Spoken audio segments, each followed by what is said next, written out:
No events take place, Jake's gonna be a dick. He's gonna attack our NPC here, who would be Greg. Every kid in the household is either militia or defender. NPCs, not rules on the NPCs only apply. That's part of that one. Okay, so we missed some of the stuff here. So let's see. When an NPC attacks, after sides are determined, all defenders' opinions of all attackers go down by 1. This is the negative to it, I guess. We're going to see whether Kent made a mistake by joining this, but Greg is not going to like Jake, and he's not going to like Kent. Well, why did he show up? Oh, wait, Greg is orange.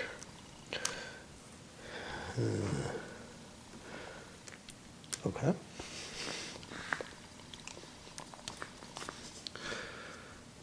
Each kid is rolling a 10-sided die equal to or lower than its fighting. It gets a hit. All right, let's see. Greg has a fighting of 4. He does not hit. Kent has a 7. He gets a hit, and Jake has a 4. He does not get a hit, but we got 1 hit. The side with the most hits wins. Every kid on the winning side gets a point of prestige, and each on the losing side loses a point of prestige. This is the advantage to the fight. So Jake and Kent each get a point of prestige. This is a big deal because they have currencies, and that increases their currency value, according to the way the rules are. Maybe not actually in the book, but now, regardless of the location, the commander of the winning side can choose to take an area of the losers, one of the losers' areas. Okay, so this is the big bonus for Jake by being the commander. He gets one of Greg's areas, and I am going to just take Canna from him. That makes me the leader of this. I immediately say that's going to take my currency. And now I can talk to Scotty and say, you know what, Scotty, you open that up, I'll open you up too. That sounds kind of gross. And yeah, why not? Why the hell not? So that has increased. And now the currencies are starting to gain some serious value. And yeah, that was overall pretty damn good for everyone. Kent's not sure how much it helped him, but you know, whatever. He got a point of prestige, which is of some value, not just. Oh, and here's another thing. Greg hates Jake more for stealing his territory. Now, Greg still owns this, but I wanted control of a village, so taking Canna seemed more valuable, even though it's only a 1-area village, which could fairly easily be taken away from me with just a purchase action. But then I get some cash, you know.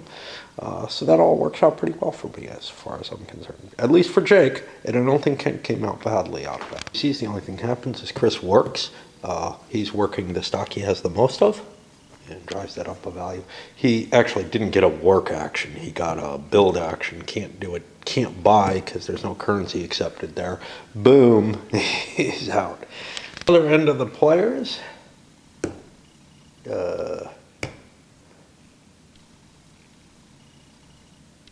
Kent over here ended up, hey, I have none of the currency. My currency went up a little bit. Let's release some more of it. Get myself some more cash. Now, there's a danger to that because Jake will probably steal his money, but I don't know, whatever. It's working out. I could recruit my own troops, which might be reasonable, but I don't have an attack ability. So Jake's kind of like, well, you know, what are you going to do for me if we reverse who's the owner here.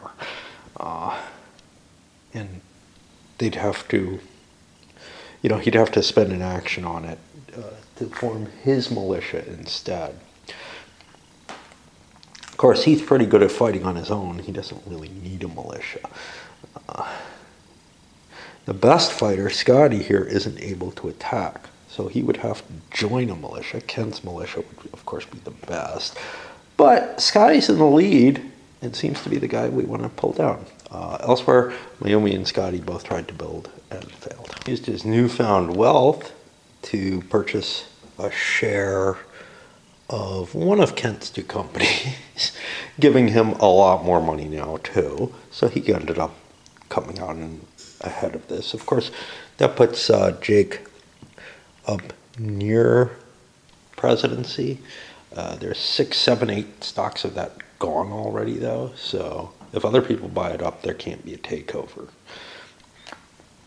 I guess you could sell stocks and get rid of them that way. You can only sell one at a time, though, and you take losses on each one. So, and let's see. But that is a way to pillage somebody's cash if you end up in a situation where and drop the value of the stock.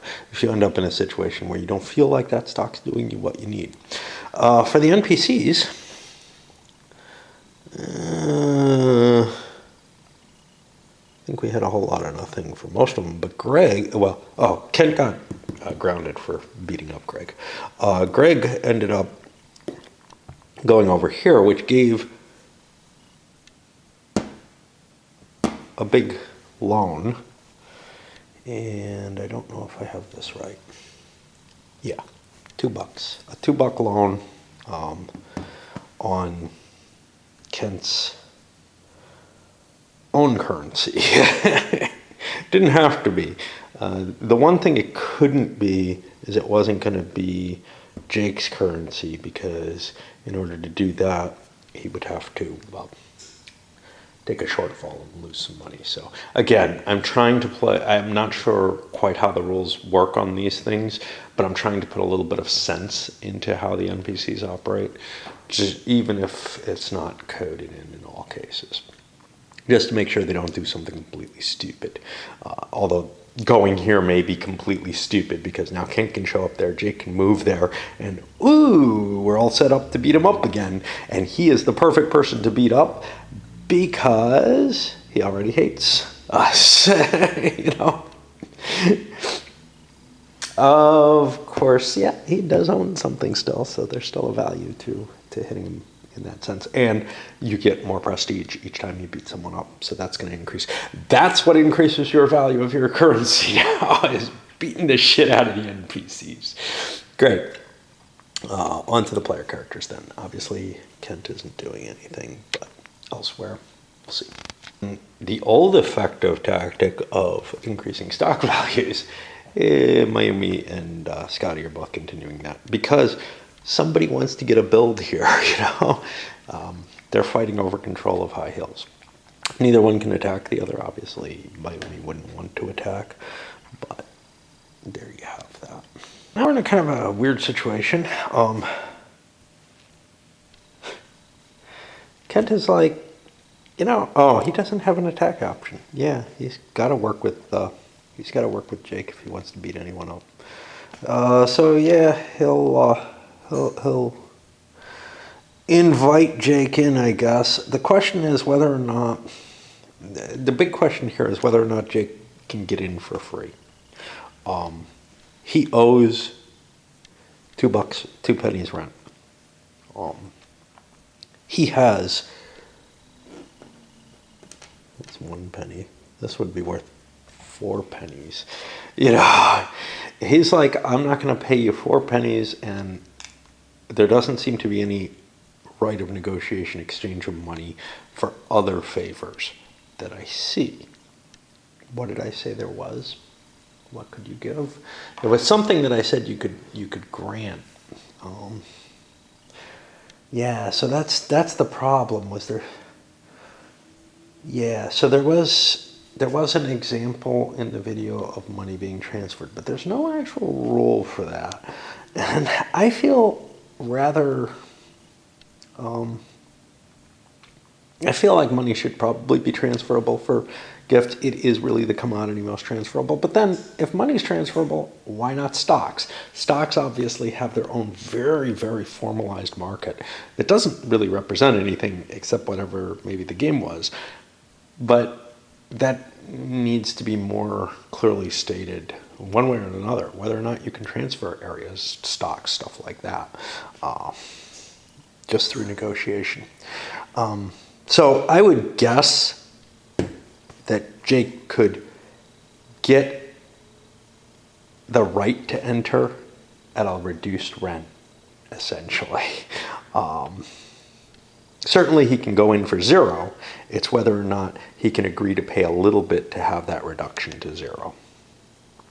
And I had decided yes, because that was going to be one of the bribes for allowing people into your neighborhood. Although, given the transiency of neighborhood currencies being accepted in a neighborhood, that is kind of the worst deal you can make, is transferring something permanent in exchange for something that's not.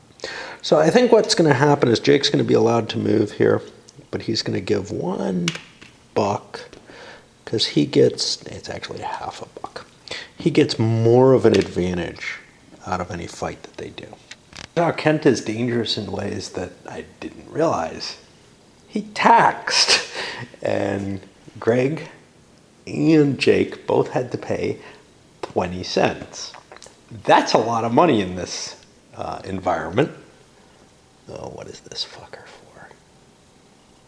I think it's on 8. I don't think anybody got to 9 there. Yep, the bumping. Little pegs would work better for me.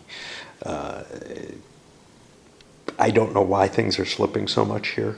I play other games that have tracks and such not. This one seems to cause the most trouble. Maybe the table. I'm not used to this table. It's not the sturdiest, but it doesn't jiggle that much. Anyway. So, yeah. A $20 tax on each. That ended up being a pile more yellow currency that he owes. Now, it's kind of interesting because debt doesn't actually get rid of the currency. It's just IOUs. You just have to have the cash in your own hand to give the loan. If you're getting paid, then, and I don't know why there's a limitation of that nature, why you can't just give an IOU for, 3 times the amount of currency there is, but whatever. That does produce a certain limitation there. It essentially creates more money without creating any inflation. Now, it's not really, oh shit, nope, he could not pay. So that 20 actually doesn't come here, because he can't take out another loan as long as he has a loan, which means he's hated even more. He gets to stay in charge, but Kent gets the property.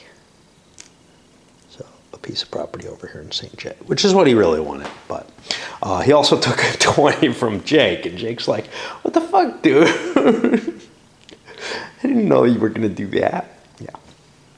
New rules. Yeah, so you got to be careful, because it is quite possible that you don't realize what somebody can do. And that tax is much, much higher than rent. It's 10 per area, as opposed to the 1 per area for moving into a region. Tax is just devastating, and Jake is now horribly in debt because he had the cash to fund it and force him to go into debt. Jake and Kent. Jake managed to launch another attack and beating up poor Greg. And Jake stole his last territory over here in St. J.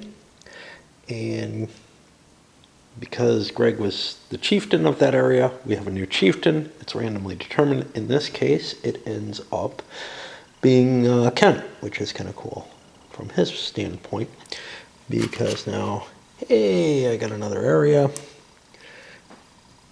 My currency is worth more immediately. He doesn't have to do it immediately. There might be reasons he doesn't want to, in the sense that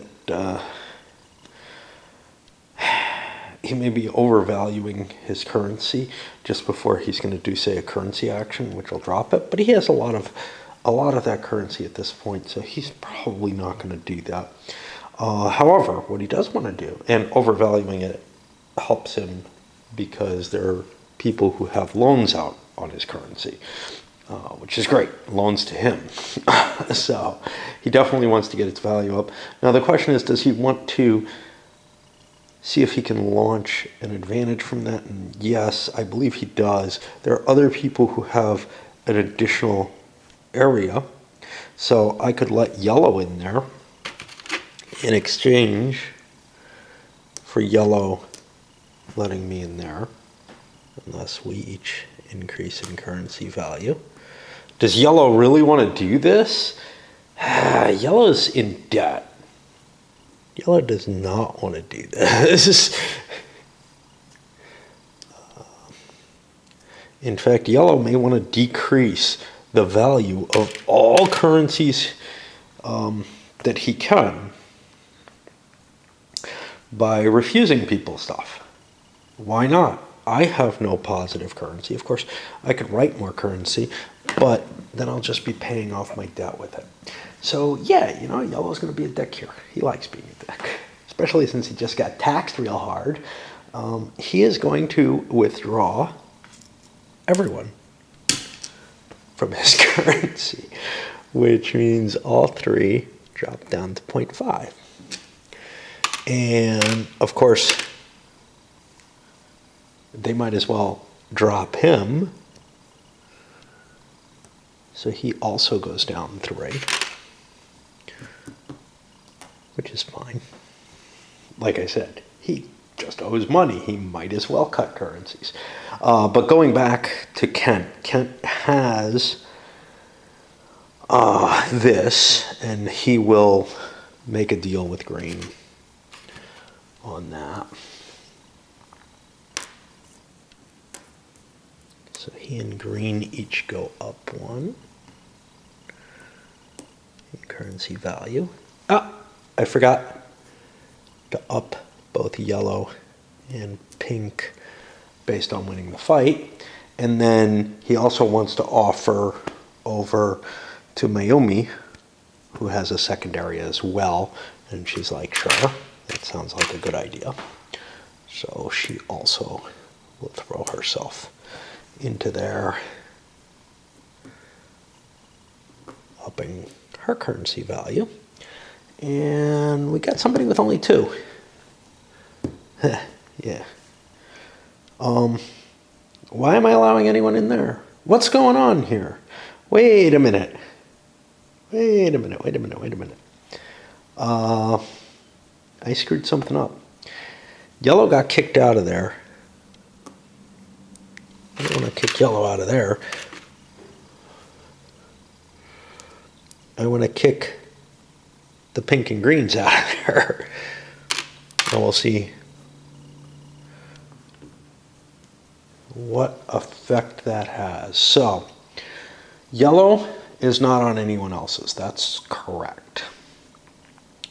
This is owned, these two are owned by Mayumi. She is allowing green, who is Scotty, who owns just that, I think, at this point in, so that's a fair trade. And pink and gray. I gotta try to make sure that this is all working out right. Gray, who is gray? She is gray, so she's allowing herself in there. She's got 2 pinks, which is fine because he's in both of those. Jake is booted from there.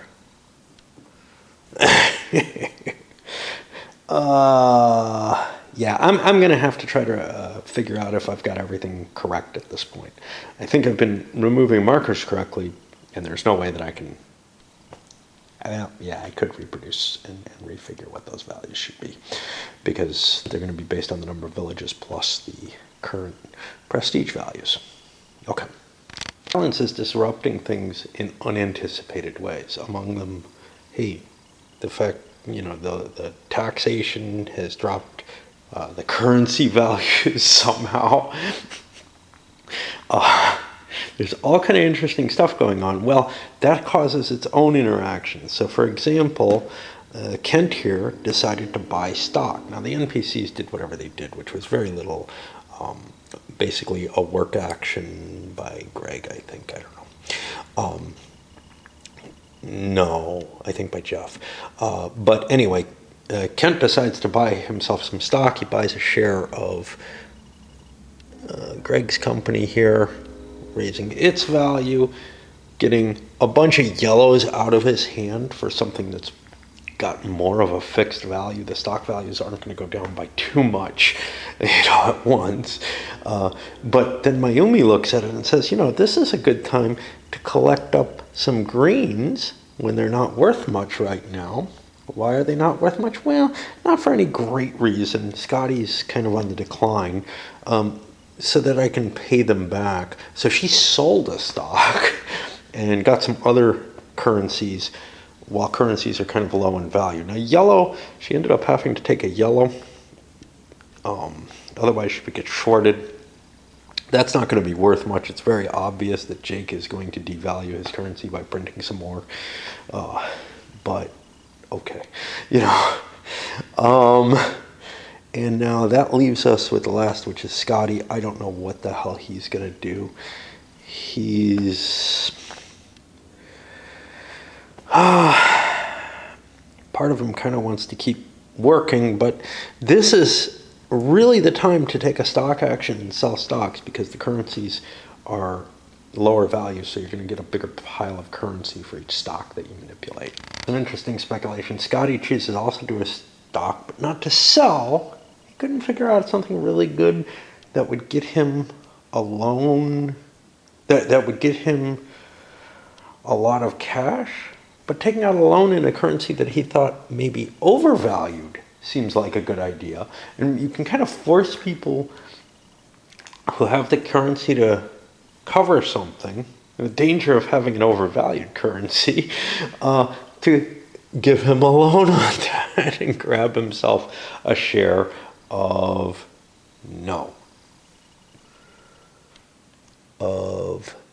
this stock. He couldn't do it with this one. This one's Greg's. So I got that wrong. Yeah. In order to pull that into play. Now, I could have arranged this and done a payment with other currencies, maybe 2 of my green in there, and up the value of that. But anyway, I went with what I did. That gets us to the end of 89.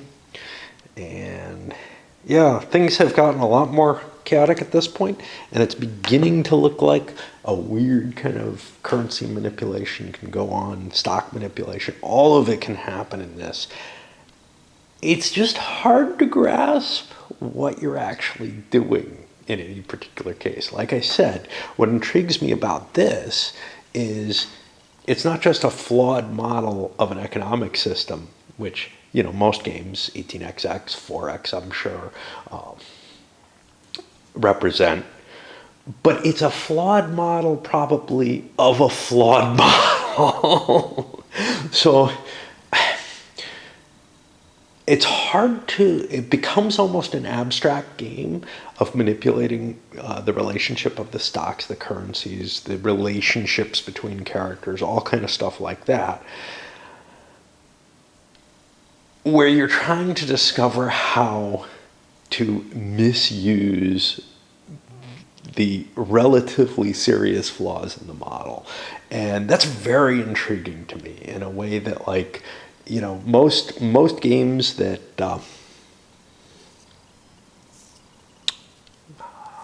is this right?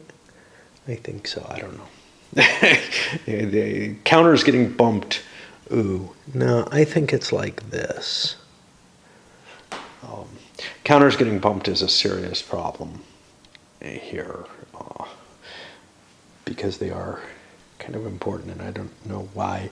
Those especially slide because my hand comes over. I noticed I knocked this off the board. But yeah, we're kind of using this weird mechanism where people are forced to sell you stocks. They're not issuing them or anything like that. They're forced to sell you stocks if you want them. They're forced to take the currency that you want to pay, even if they don't have that currency and you have to give them an IOU to cover it. There's just all kinds of weird situations in play here that allow you to manipulate your standing vis-a-vis other players, in particular, financial instruments. That just seems so wrong, but so interesting to kind of try and get a grasp on. It's like if it were a pure abstract of this nature, I don't know that I would feel the same way about it. The fact that it's clearly trying to misuse the flaws in this kid's game model, and therefore the flaws in the actual game about the kid's game don't really feel particularly as egregious as they would. They're not noticeable because you don't know if this is the kid's model's problems or the actual game not representing the kid's model properly. So it puts me in a weird situation where I'm not sure if we're simulating things correctly, but it does generate a very interesting sort of abstracted economic model that it's really hard to make sense of, but it's interesting to play in. Kind of cuts the problem that I usually have with as a realistic simulation. Yeah, at heart, it's not. If you're looking for an economic simulation, this sure ain't it. But if you're looking at something that gives you an interesting playing field in an economic sort of-ish way, this is very, very interesting. And, when you start looking at how do stocks work in 18xx or whatever, they don't make sense there. Not 100%, but some of the stuff you can kind of do some hand waving and say, well, it's meant to represent this and, investor confidence overall and everything. Here, it's much, much harder to do that hand waving, but it's kind of interesting to try to figure out, what this model actually is, what's going on, what are the kids playing that's so wrong, and how they're kind of trying to manipulate it and get around the corners of it so that it doesn't work like a real market would. I'm not sure what you can learn from it. It's just an intriguing experience. Mayumi paid back Scotty in not terribly overvalued coins, but just wants to get out of the market in too many commodities. Whatever. I think the greens are probably undervalued at this point, but they exist. So what else do we have? After that, we did the NPCs, and the only one who did anything of use, Jeff tried to work, I believe. No, Greg tried to work. But Jeff did a stock action. I really should keep track of what they did, the same as I do with the players, so that I can revise things. But what he did was he sold a stock back to Kent. He couldn't buy any stocks because he has a loan out already. And now he's set up to start paying back that loan. He's not going to be able to pay it back completely. What I'm going to say is the NPCs automatically pay back their loans as much as possible at any given time. And now to the three tail players. Kent is a complete dick again. No, he's friends with Jake. He does attacks again. Now this really can't do anything to Greg. Greg doesn't have the money to pay. I can take all of Greg's money, however. I can say I'm going to charge you, because I'm allowed to charge less, 5.5, which means I get his yellow coins. Yellow coins are going to be going down in value, however, because I've just grabbed an area, in this case Canna. I'm booting yellow from that. No, you can't have that. Yes, I've just pulled a bunch of yellow coins in, and I could say, well, I want to improve my currency value for now, but I want to discuss this and think about it myself. And for myself, I will boost my own currency. Yeah, I don't have a lot of it, but keeping my currency up seems like a great idea. That way people will be exchanging it more, right? I don't know. I really don't know. I don't know if it's a good idea for me to accept my own currency there. But I need to have a currency there. And now I could cut deals, but yellow doesn't particularly want to cut a deal. Who else would? Right now I own St. Jane, Canna, and Boberon, so I'm ahead of everybody else in terms of total areas. And nobody but players has a currency. I don't think I really want to boost currencies. The only one I would want to boost is yellow. So I may actually, given that I have such a pile of yellow in there, I may actually prefer, since I have more yellow, I think actually I want to leave this. I want to make sure it accepts some currency, but I'm going to leave this at yellow for now. Now this is not, where I want it to end up in the long run, because I'm going to be generating my own currencies. I'm going to be releasing more of my own currency at some point, but I definitely wanted to tax. And at this point, Jake's like, man, I don't want you in my militia anymore. You're not cool. You can be in it and fight, I guess, but then you can't help me because you need me to attack. You're really a dick. He's like, takes one to know one. Yeah. Tail end of the order is a lot less interesting. With both of them trying to build, neither of them succeeding, still fighting over who controls high hills.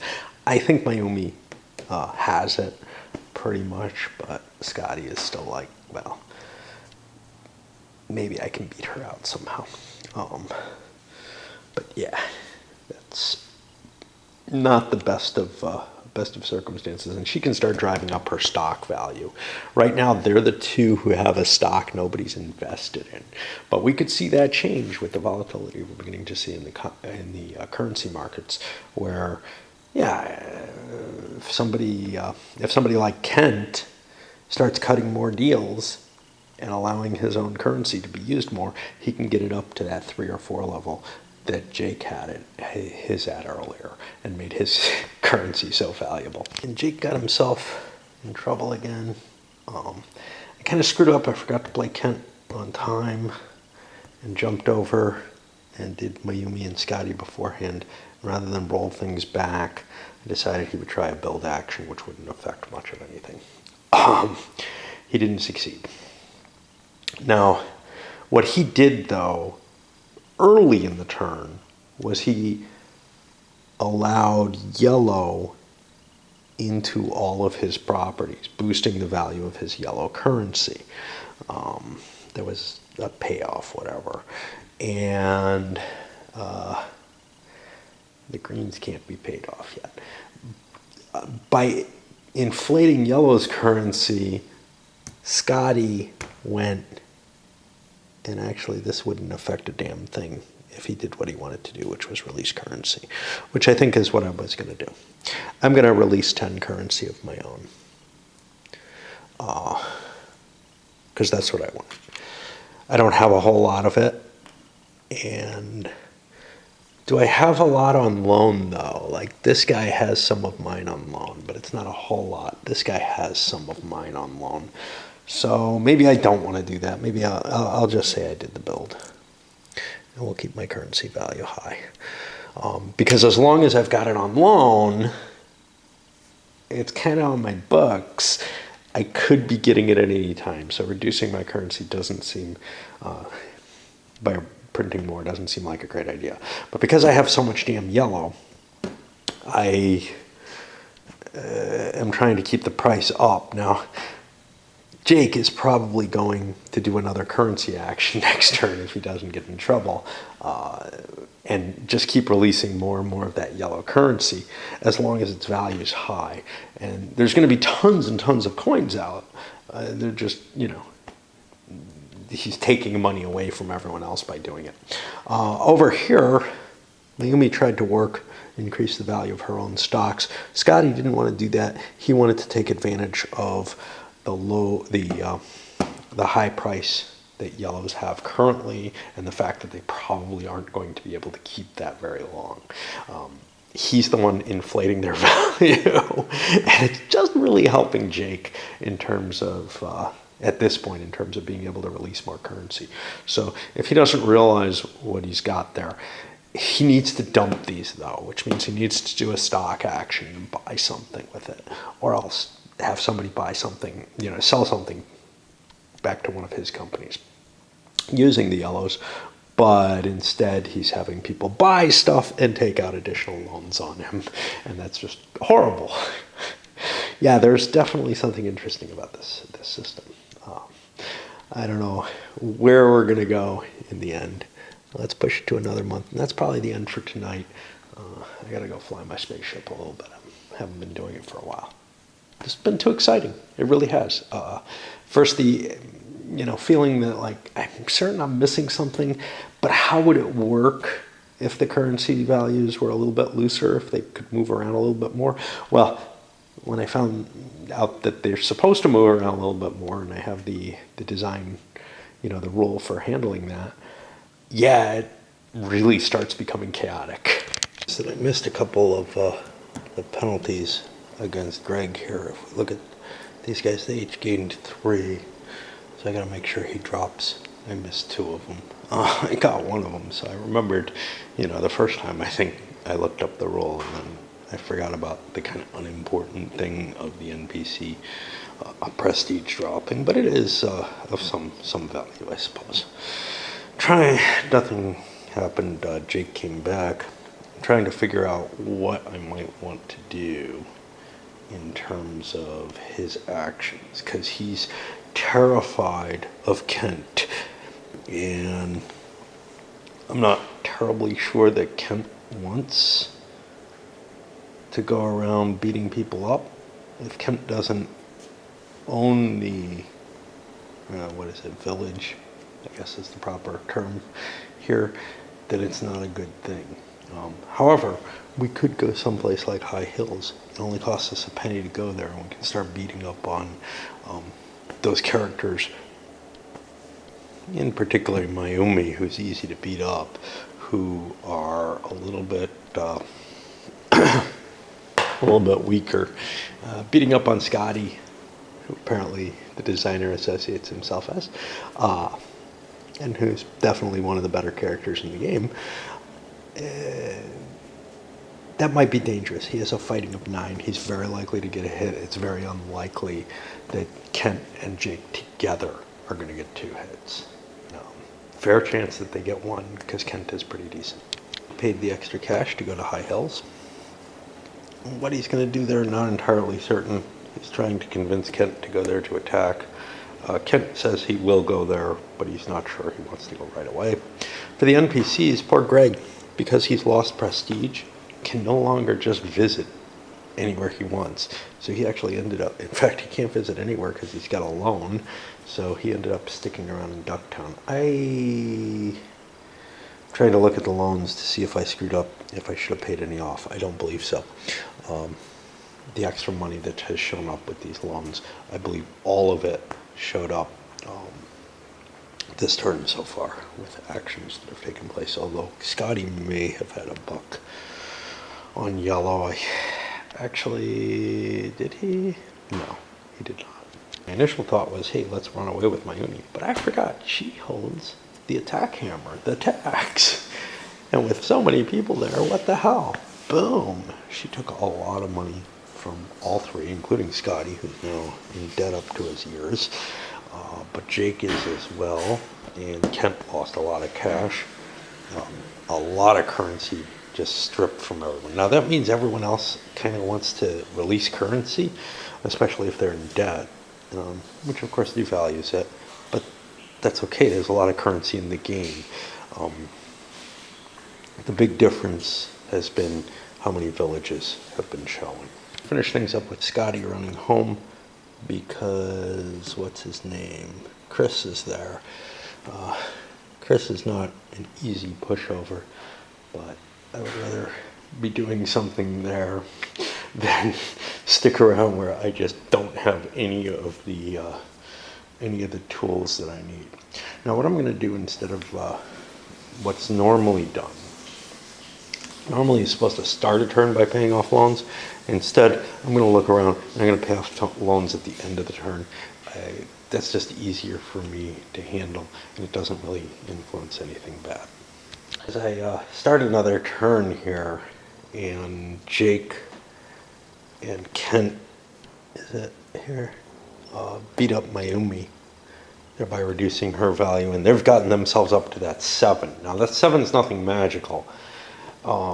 Even if they go all the way up to 9, which is high as they can go, the best they can get is a 12 on anyone currently, which, you know, the average of a 9 and a 3 ends up being 6, which isn't enough to get most of the bonuses that you can get from an NPC. There's one exception. There's something that happens at an average of 5. I don't remember what it is, but they're there on everyone except the poor guy that they've been kicking around the place. However, I started wondering about how I'm implementing tax, because it didn't really make sense. You know, sure, it makes sense that Mayumi could tax these people, but why could she seize their territories? And I think I'm misplaying this. And I think this is an indication. I'm going to do this turn, and then I'm going to score it and just put it in the bag for that.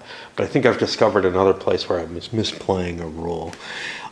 If a kid uses this action, they collect taxes and villages their chief. Okay, that makes sense. Players can choose to spare specified kids. This will increase their opinion of the taxer by 1. You know, I forgot to affect the NPCs who were taxed. There weren't any in this case. The other case was Kent over here. He did tax Greg, but Greg hates his guts, so that's not a big deal. Total taxes charged is number of areas owned times 10. It's not clear whose areas. So the way I took it was the number of areas owned by the player doing the taxing. I don't think that's correct. I think what it is the chieftain can tax people for areas in their neighborhood, which would have meant Mayumi couldn't tax everybody who jumped in there, and Kent had no effective tax at all. Rather, that she could have taxed Scotty once she took control of it, which gives her a huge bonus over Scotty, but it wouldn't have meant that this stayed this way. And the point is, after starting it incorrectly and then finding this where it's had a couple of huge effects in terms of transfers of wealth, I don't really think that I've got a viable playthrough here. And this video is getting about done. I am very intrigued by the game though, and yeah, I'll come back with an actual review of it. Again, I have not looked at the online rules, which are supposedly a little bit more polished, and maybe that mistake wouldn't happen in them, because I work with printed materials. If I had been told, yeah, you can have the game, but you have to use a PDF, I would have passed on it, honestly. I just don't do that. I work with printed rules. That could be in some cases, and maybe this would have been one because the rules are very short. Yeah, send me a printing of them. But my own printer is pretty iffy, so I don't count on it being able to create usable documents. Mainly, I just use it for scanning of materials, and even there, it's just too much of a pain. It's like I got some paperwork that needs to be scanned. That'll be the end of that. So anyway, I'm gonna finish this turn out, and then we're gonna do a quick scoring. Based on what I saw, which means nothing because we got nothing. But I'd like to show you how the scoring goes to give you an idea of what you should be aiming for in the game. So, looking at the different players, like I said, Jake beat up on Mayumi, and that's when I noticed problems. Jeff, I don't know what he did. Good Lord. I think he did this move, right? That's him, yeah. He moved there, had to pay some money, and I've run out of 1 counters. I would dig them out of somewhere else and use them, but I'm just using this to indicate that he paid 1 pink coin, whatever. And then Greg did something. Greg tried to build here. He did a work action that I think translates into a build. I didn't go look it up. A lot of things I'm just not willing to look up because it's not easy to do references. It's a pain in the butt with the rule book as it is, and that's why I suggest a player aid would be very valuable. I don't see being able to get up to speed in this game without it, whether you had to make it yourself or if it's packaged with it. Okay, and that brought us to Chris, who is doing a gift action. We haven't seen one of those, so I want to jump in on that. He's only got one person in the area, Scotty, who he could gift, and I guess he does. He'll gift the kid with whom he has the highest perceptive attribute. So Scotty, let's see. Scotty has a 3 with Scotty, and I believe he gives him 10 minus 3 or something like that, which doesn't quite make sense. He'll gift is 10 minus the receiver's perceptive attribute of the giver. Oh, so now here's a problem. I don't know if he just doesn't gift a player character. You see, because there is no, Scotty has no view of Chris. Chris has his own reputation. I'm going to use that for this, and I'm going to say that Chris will give Scotty 3 cents worth of stuff, just because it is the only way that I can justify this. He should be able to give gifts to player characters, but because he doesn't have a specific impression of anything, no. NPCs don't have a specific. Now, the other option would be to read it as the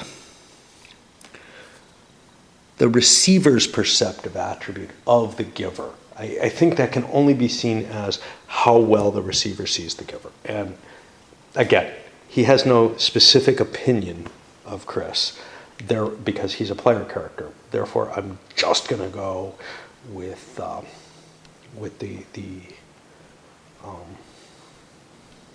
prestige value. The terms, man, again, those ought to be not something you have to hunt down through the rule book. They're very similar terms, and maybe they should be notated as a letter or something, and very clearly present, again, in a player aid type situation, just so that you glance over and see, oh, what is P? P is this, okay, you know. But a lot of this expressing whose relationship is with what, it's all done in the rule book, and it's done in a way that you kind of have to parse it out and then try to figure out whether or not that makes sense, if it's saying what you think it's saying and stuff like that. And in this case, there's clearly no answer. So what happens? Does Chris just not pay, or does he give him some cash? And I say he gives him some cash. So in that case, it depends on the coinage he gives. And I don't know if I'm doing this right. I'm going to randomize. This is how I've been doing it. 3, 4, 5. So he's going to give him in gray first. Since he can do it completely in gray, he's going to give him 3 gray. And that gets me a 1 back, which is cool, because I can put that here. And that was out of 10. 3 gray go over here to Scotty. And 7 is left over here with Chris. And that's kind of how you make the change here. And note that Scotty's got both positive and negative in that currency. I'm limiting everyone, so all the NPCs can only have 1 loan, which simplifies things. For the player characters, I'm limiting them to 1 loan in any given currency. If they haven't paid off that loan, they can't take out more. I don't know if that's correct. Again, you know, there's a lot that has to be nailed down here. I don't see any limitation. A player has already granted. Okay, so actually what this is worded as is you can only have 1 loan per player. I found it more easily handleable to say you can only have 1 loan per currency. However, that definitely changes the game. So for example, this would be illegal, having 2 loans from Ken. That all probably happened from one occurrence. I know Mayumi also gave out, she gave Jake a couple of loans. I think maybe you have to do all transfers in a single currency or something, and that would change the level of hits that have been achieved through an economic thing. Again, obviously the game master or whatever could change the rules, as I seem to have done here inadvertently, but also for a convenience factor. I don't want to be keeping track of multiple different loans in a single currency, because then the order in which repayments are done by a player becomes somewhat more complicated. Of course, it is a player. They can make the choice to do so, so that's not a big deal. The big deal is that the NPCs can only have one loan. They must repay it once they can, and they can only repay it in its own currency, and la, la, la, la, la, la. Sure. Are we really in 91? I find that hard to believe, but okay. Anyway, that was Chris's turn. He gave some cash, which does absolutely nothing for anyone. This is the last turn of the game. People would be making different choices than I'm making. I'm trying to make the choices they would make. Given the rules that I was playing under, we'll just call this the end here. I've probably missed a turn, so we can say I went 1, 2, 2.5 years or something like that. And obviously, you would probably want to play at least... I don't know. I think I'd want to play at least like 5 or 6 years to give the game enough time to evolve. Although, you have to remember that first 1.5 years or whatever, nothing was happening because the currencies I had screwed up. So what happened? Well, Kent wasn't able to move, so he tried a build action. Mayumi did a build action and it succeeded, and then Scotty did a build action. None of these do a damn thing because they're not increasing the values of anything. Now we'll clean up all the debt, because that's an issue. I believe it not only counts against you for having debt, but, oh crap, I got a -1 here that I don't have a counter for. And that was going to Mayumi, and that would be, shit, what did I throw? I think it was a 4. That would be $3 to her, so that did not help here. And there's still a $1 debt there that I don't have a counter. I'll use a 0 to remember that that's there. Over here, he's got no debt that he can pay. Yeah, I don't see any debts that can be paid off. Now for scoring, let me see. Does debt just count against you, or does it have? After this is calculated, debt can be added and subtracted respectively. So I think you do actually pay all your debts off, which means I'm going to have to do calculations based on everybody. And of course, if we'd known this was the last turn, everybody would like manipulate their currency to all hell, like refusing, kicking people out and everything, because money just like has no real intrinsic value. I mean, it has some. It has your prestige value, and and those are not correct. That means so yellow has 1, 2, 3, 4, 5 villages it was accepted in, plus his 7 is 12, but I don't know how many currencies he's pushed out.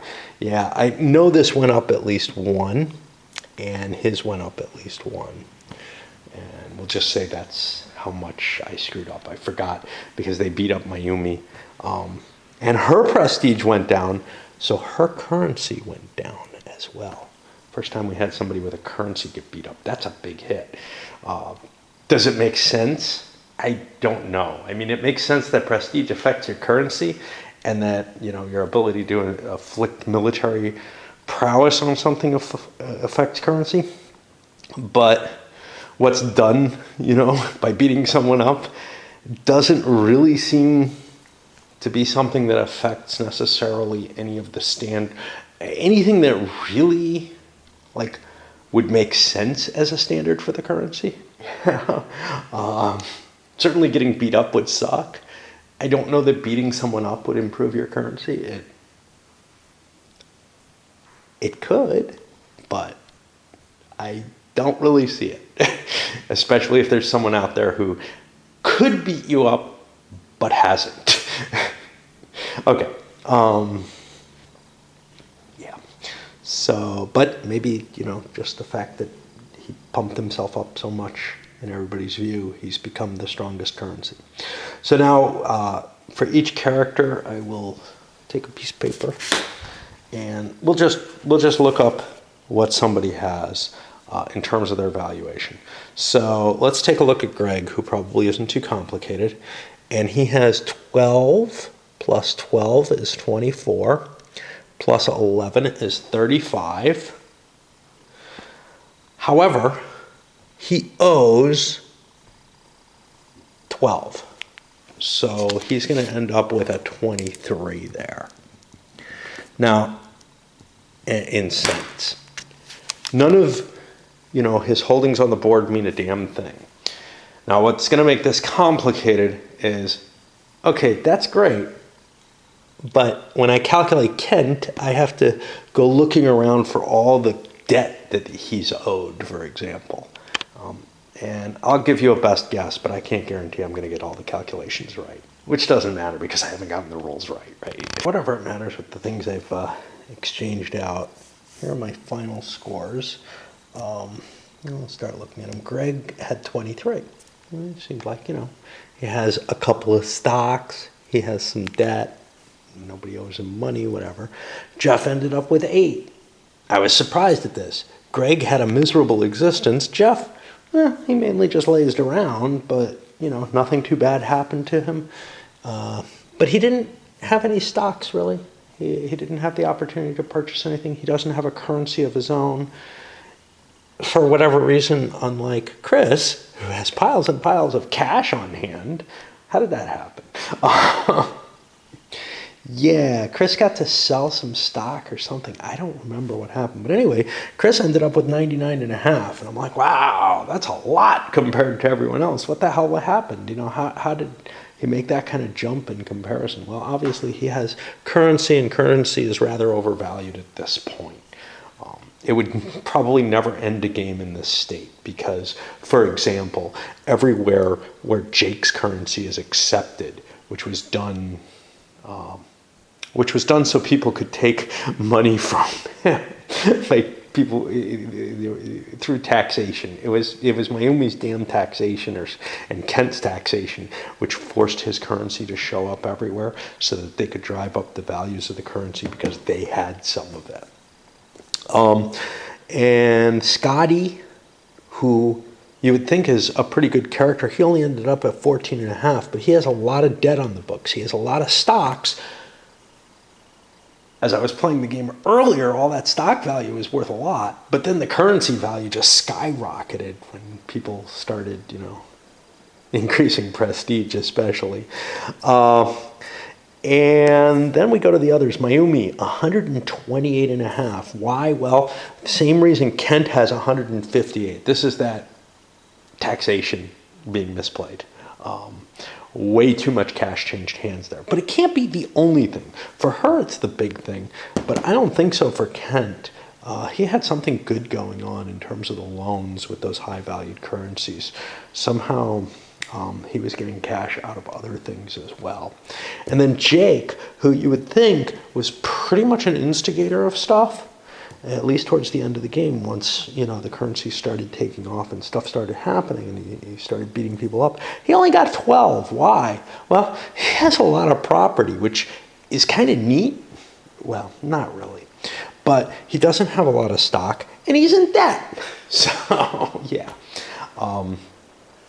What can you learn from this playthrough? Nothing really, except for my struggles with the design, but also some ideas about how this kind of should work. I think I was getting kind of close in terms of, how you can play with the currencies to manipulate things, and how you can play with those currencies right at the moment. You know, it's like, somebody's going to come visit me. Okay, I think I'm going to change which currencies I accept so that they can afford to pay me one way or another, you know. But also the idea of, oh, I have no currency of my own. I'm going to go start printing some more and lower the value of my currency. You know, I mean, look at poor Jake here. He's got negative 4 cents in his own currency. If he got another turn, knowing this was the end of the turn, he could have dropped that to negative 3 cents and gotten himself 30 more cents. So he would have, you know, netted 27 cents by doing a currency action. And he can do that several times. Each time will be less valuable. And in doing so, not only is he helping his own situation, then he can spend that currency, but he's also degrading everybody's situation who holds this currency. So there's this really weird set of, you know, powers. Not everybody has the currency capability, though. The 4 players had it, but these guys didn't. And if they were player characters, they would have to devise different ways of, you know, working their particular abilities. Anyway, there's something interesting here. Like I said, I'll come back with a review a little later. I got a little bit of something to do, and I got to eat dinner. And we'll clean it up and talk about it a little bit. But there's definitely something interesting here, and something that I am intrigued to play around with. I think I counted this as a 1, I hope. All right, let's send this one up.